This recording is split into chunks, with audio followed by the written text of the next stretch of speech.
a heart-wrenching journey of a stepmother navigating the complexities of a blended family. Can love survive the challenges of loyalty and emotional turmoil? A complex family dynamic. I want to share a story that has been weighing heavily on my heart. I'm 36 years old and married to my husband, who is 42. Together, we have two wonderful daughters from his previous marriage, aged 16 and 13. We've been a family for 8 years, but as with many blended families, our journey hasn't been without its challenges. Their biological mother is a ghost in their lives, appearing once a year, only to vanish again, leaving a trail of confusion in her wake. When I first entered their lives, the girls were young and eager for a mother figure, so they readily called me mom.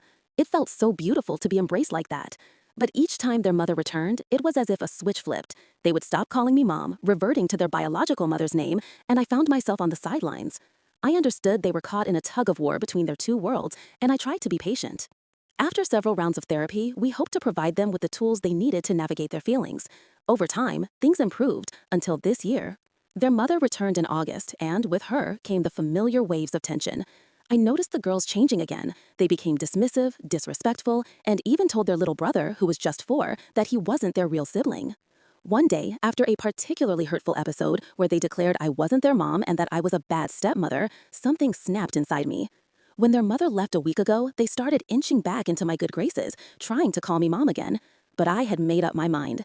I calmly told them that I no longer saw them as my kids.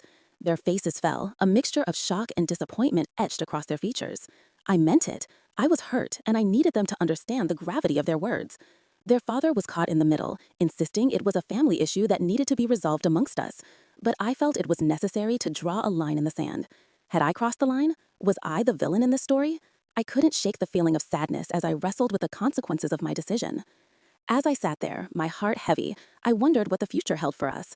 Would we be able to mend this rift, or was this the end of our family as we knew it? Part 2. Navigating the fallout. After that fateful conversation, everything felt off-kilter. I tried to stick to my guns, but the atmosphere in our home was thick with tension. The girls, clearly hurt, ran to their dad to share what I had said. I could hear their muffled voices from the other room as they relayed their anguish. My husband's response, however, was less than reassuring. He chose to stay neutral, claiming it was between me and the girls. I felt abandoned, like a ship lost at sea. In the days that followed, the silence loomed over us. I kept wondering if I had been too harsh, if I had miscalculated the fragility of our family dynamics. A week passed, and I found myself reflecting on the comments from others who had read my story. Some said I was in the wrong, while others sided with me, urging compassion towards the girls. Then came a moment of clarity. I realized that my husband and I needed to address this together before it spiraled further. We decided to sit down with the girls for a heart-to-heart. I approached the conversation with care, wanting to express my feelings without further alienating them. I apologized for how I expressed my feelings, clarifying that I still loved them but needed to establish boundaries. I explained that the relationship felt broken, and if we wanted to fix it, it needed effort from all sides. Their expressions softened, and I could see that they were grappling with the weight of their actions. We discussed the influence their mother had on them, trying to untangle the web of confusion. The older girl, who I believed should know better, offered little more than a shrug when we asked what their mother said to sway their feelings. I felt a mix of disappointment and empathy. They were kids caught in a complicated situation. As I laid out the new boundaries, calling me by my name instead of mom, the girls looked visibly upset. But I wanted them to understand that love isn't just a title, it's about respect and trust. I could feel the tension easing, but the real work was yet to come. Could we truly rebuild our family, or were we too far gone? Part 3. Rebuilding bridges. A few days after our heart-to-heart, I sensed a shift in our household. The girls seemed more open, like they were ready to take responsibility for their actions. We sat down together, each of us with our feelings laid bare. I encouraged them to express whatever was on their minds: anger, sadness, confusion. I felt it was crucial for them to voice their emotions without fear of judgment. As we talked, the girls began to share their experiences. They admitted feeling torn between two worlds, and I could see the pain in their eyes.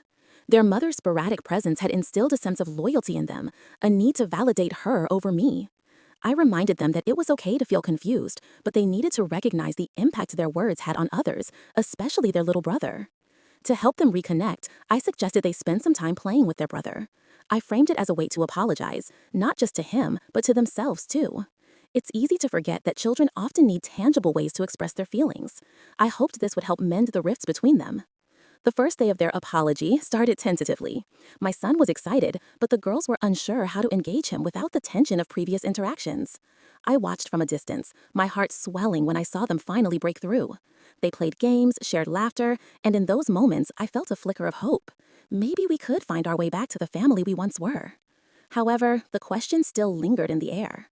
Could this newfound connection withstand the inevitable storm of their mother's return? Would they remember the progress we had made? I held my breath, waiting to see if we could navigate this fragile piece, or if it would all come crashing down again. Part 4. A New Chapter. As the days turned into weeks, I was pleasantly surprised to see the girls gradually warming up to me again.